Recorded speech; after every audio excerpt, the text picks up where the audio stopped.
Hello दोस्तों, different classes में आप सभी का स्वागत है। आज की वीडियो में केमिस्ट्री का थर्ड टॉपिक में लेकर आ चुका हूं। अगर अभी तक आपने केमिस्ट्री का सेकंड टॉपिक नहीं देखा है तो प्लीज़ जाके वो वीडियो भी देख लीजिए, क्योंकि उससे भी इंपॉर्टेंट क्वेश्चन पूछे जाते हैं। तो चलिए आज की वीडियो शुरू करते हैं। आज की वीडियो में आपका जो थर्ड टॉपिक है वह है तत्वों का आवर्ती वर्गीकरण, यानी कि क्लासिफिकेशन ऑफ एलिमेंट। तो चलिए शुरू करते हैं आज की वीडियो। पहले थोड़ा सा इंट्रोडक्शन चैप्टर का कर लेते हैं, उसके आगे जो जितने भी इंपॉर्टेंट क्वेश्चन होंगे वो मैं आपको करवाऊंगा। तो चलिए जानते हैं क्या है तत्वों का वर्गीकरण। तत्वों का वर्गीकरण क्या कहलाता है? बड़ी संख्या में तत्वों की खोज के साथ तत्वों का व्यक्तिगत रूप से अध्ययन करना मुश्किल हो गया, इसलिए अध्ययन को आसान बनाने के लिए तत्वों का क्या किया गया? वर्गीकरण किया गया। क्या किया गया? वर्गीकरण किया गया। चलिए अभी तक ये आपको समझ में आ चुका होगा, आगे चलते हैं। आगे आपको तत्वों का जो आवर्ती वर्गीकरण है वो मैं समझा देता हूँ थोड़ा सा। जैसा कि आपको पता होगा अभी तक कितने तत्व खोजे जा चुके हैं? अभी तक 118 मतलब कि 118 तत्वों की खोज हो चुकी है, जिनमें से अभी तक 94 तत्व जो हैं आपके प्रकृति से, कहाँ से पाए गए हैं? प्रकृति से पाए गए हैं। और बाकी जो 24 तत्व हैं वो आपके वैज्ञानिक द्वारा खोजे गए हैं, मतलब कि संश्लेषित किए गए हैं। यहाँ तक आपको समझ में आ चुका होगा। चलिए आगे चलते हैं। आगे आपका जो तत्वों का वर्गीकरण के प्रारंभिक प्रयास हुए थे उसके बारे में थोड़ा सा जान लेते हैं। जैसा कि सबसे पहले जो प्रयास हुआ था वर्गीकरण का वो क्या था? वो था धातु अधातु का वर्गीकरण। क्या था? धातु अधातु का वर्गीकरण। उसके बाद क्या हुआ था? डॉवे राइनर ने के त्रिक का जो था वो वर्गीकरण था। उसके बाद क्या था? न्यूलैंड का अष्टक नियम जो था वो था।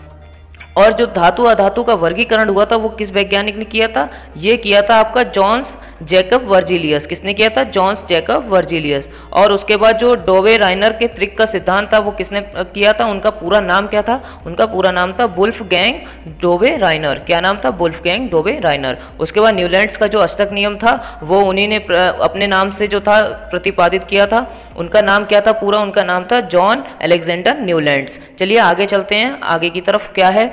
मेंडलीव की आवर्त सारणी। जो सबसे पहली आवर्त सारणी थी वो कौन सी थी? मेंडलीव की आवर्त सारणी। यह कब प्रतिपादित हुई थी? ये हुई थी आपकी 1869 मतलब कि 1869 में। जो इनका पूरा नाम था वो नाम इनका क्या था? Dmitri Ivanovich Mendeleev. इनका क्या नाम था पूरा? Dmitri Ivanovich Mendeleev. इन्होंने क्या किया था? वर्गीकरण बहुत ही आसानी से कर दिया था, जैसा कि आपको बताया गया था। क्या है? मेंडलीव के आवर्त नियम के अनुसार क्या होता है? तत्वों के भौतिक एवं रासायनिक गुण उनके परमाणु भारों के आवर्ती फलन होते हैं। किसके? परमाणु भारों के आवर्ती फलन होते हैं। चलिए आगे चलते हैं। आगे जो है आपकी आधुनिक आवर्त सारणी के बारे में थोड़ा सा जान लेते हैं। जैसा कि आपको पता है जो आधुनिक आवर्त सारणी थी वो किसने दी थी? ये दी थी आपकी मोज़ले ने। किसने दी थी? मोज़ले ने। आगे चलते हैं। आगे इसमें क्या है? आधुनिक आवर्त सारणी के अनुसार, आधुनिक आवर्त सारणी के अनुसार क्या है देखते हैं। तत्वों के भौतिक और रासायनिक गुण, तत्वों के भौतिक और रासायनिक गुण उनकी परमाणु संख्या के आवर्ती फलन होते हैं। किसके होते हैं? उनकी परमाणु संख्या के आवर्ती फलन होते हैं। चलिए आगे चलते हैं। आगे जो जितने भी इंपॉर्टेंट क्वेश्चन एसएससी में आए हुए हैं और भी रेलवे में जो आए हुए हैं वो आपको सब मैं प्रोवाइड कराऊंगा। तो चलिए क्वेश्चन की तरफ चलते हैं अब। तो पहला प्रश्न है आपका, तत्वों का पहला वर्गीकरण किसने किया था? वैसे तो ये आपका हो जाएगा धातु अधातु का वर्गीकरण, जो कि किया था वर्जिलियस ने, लेकिन वह ऑप्शन में नहीं है तो इसका आंसर क्या हो जाएगा? डोवे राइनर। क्या हो जाएगा? डोवे राइनर। चलिए आगे चलते हैं अगले प्रश्न की तरफ। अगला प्रश्न है आपका, तत्वों के वर्गीकरण से संबंधित अष्टक नियम का प्रतिपादन किसने किया था? तो ये किसने किया था? ये आपका किया था न्यूलैंड्स ने। किसने किया था? न्यूलैंड्स ने। अगले प्रश्न की तरफ चलते हैं। अगला प्रश्न है आपका, तत्वों के वर्गीकरण से संबंधित त्रिक का नियम का प्रतिपादन किसने किया? तो ये किसने किया था? ये आपका किया था डोवे राइनर। किसने किया था? डोवे राइनर ने। अगले प्रश्न की तरफ चलते हैं। अगला प्रश्न है आपका, यदि तत्वों को बढ़ते परमाणु भारों के क्रम में लिखा जाए तो हर आठवां तत्व अपने से पहले तत्व के समान गुणों वाला होगा।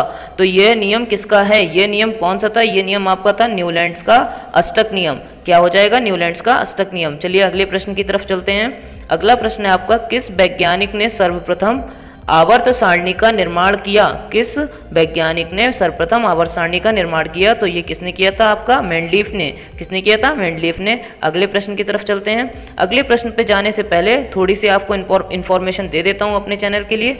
अगर आपको हमारे चैनल की PDF चाहिए है जितनी भी इंपॉर्टेंट पीडीएफ होती हैं वो सारी आपको टेलीग्राम ग्रुप पे दे दी जाती हैं। अगर अभी तक आपने हमारा टेलीग्राम चैनल नहीं ज्वाइन किया है तो प्लीज़ जाके हमारा टेलीग्राम चैनल ज्वाइन कर लीजिए। चलिए अगले प्रश्न की तरफ चलते हैं। अगला प्रश्न है आपका, आधुनिक आवर्त सारणी में वर्गों की कुल कितनी संख्या होती है? तो कितनी होती है? ये आपकी होती है 18। वर्गों की संख्या होती है 18 और आवर्त की संख्या कितनी होती है? 7। चलिए अगले प्रश्न की तरफ चलते हैं। अगला प्रश्न है आपका, आधुनिक आवर्त सारणी में तत्वों को व्यवस्थित किया गया है। तो ये कैसे किया गया है? ये आपका किया गया है बढ़ते हुए परमाणु संख्या में। कैसे किया? बढ़ते हुए परमाणु संख्या में। अगले प्रश्न की तरफ चलते हैं। तो अगला प्रश्न है आपका, आधुनिक आवर्त सारणी के किस समूह में हैलोजन को स्थापित किया गया?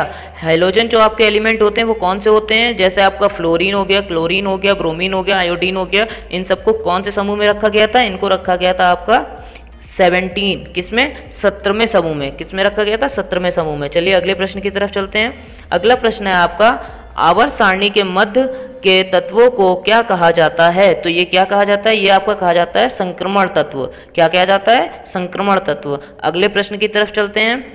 आवर्त सारणी के सबसे कम प्रतिक्रियाशील तत्व कौन से हैं? तो ये कौन से हो जाएंगे? ये होती है उत्कृष्ट गैस। कौन सी? Noble gases. तो अगले प्रश्न की तरफ चलते हैं। निम्नलिखित गैसों में से आवर्त सारणी में सबसे हल्की गैस कौन सी है? तो सबसे हल्की गैस जो आपकी है वो है हाइड्रोजन गैस। कौन सी? Hydrogen gas. चलिए आगे चलते हैं अगले प्रश्न की तरफ।